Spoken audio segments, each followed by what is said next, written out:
When selling, know when to walk away from a prospect.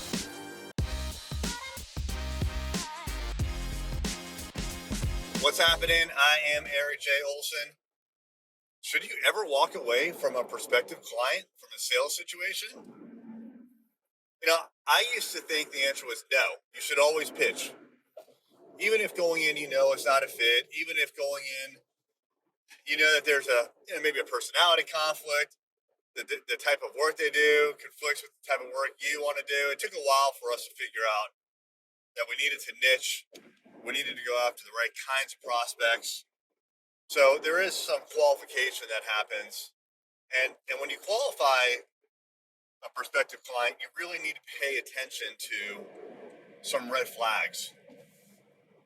So as an example, if a prospect is telling you, I don't believe in your product, like this happened recently to me where I knew that we could really help out a particular law firm with search engine optimization across their like 5 to 10 offices. But the person I was speaking with wasn't a believer in SEO. They didn't think that people looked for their services in places like Google. And, I can put together pitch decks. I can try to convince her that when anybody goes to find something they're looking for, whether it's a business or a consumer service or offering, they go to Google. But if you're not a believer, you're not a believer.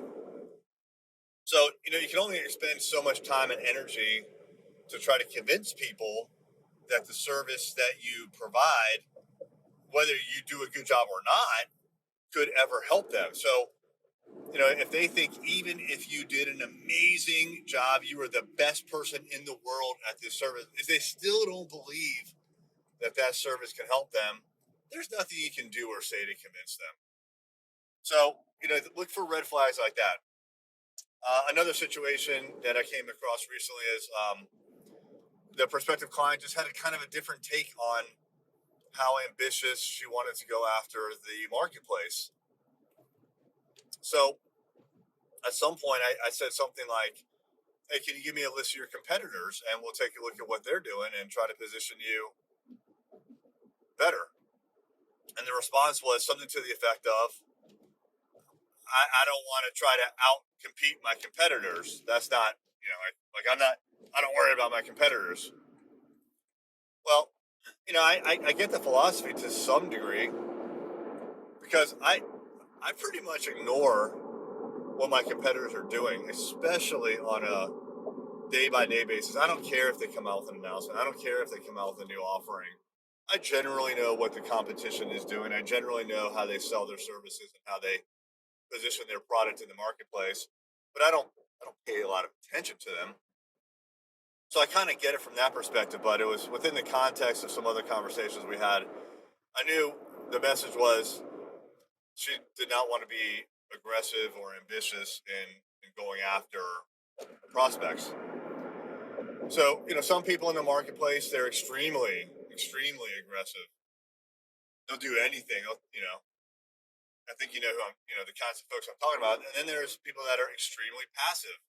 They don't want to do anything. They just want people to find out about them through happenstance, talking to their friends, etc. And people will come. Build it and they will come. It's kind of their philosophy. And most people, most companies are in the middle, of course. We skew towards the ambitious end.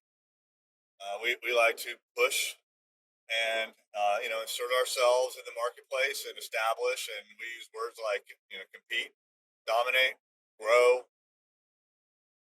It doesn't jive with some people. I get it. That's okay. But when it doesn't, you should recognize that it's a red flag. It's not going to work out. So when you see these kinds of red flags, or when the personality type is just completely different than you, it's okay to walk away. There's a lot of deals out there. I remember one time I was watching, actually many, many times I saw this on Shark Tank. Mr. Wonderful, the best person up there. In my opinion, his character is hilarious. And the deals he throws out there are hilarious. But he has a phrase, I haven't watched it in years. I'm sure he still says it, but when he can't make a deal work out with the person that comes onto the stage, and they walk out, he says a phrase like, "It's just another deal. There's millions of them," and he's right.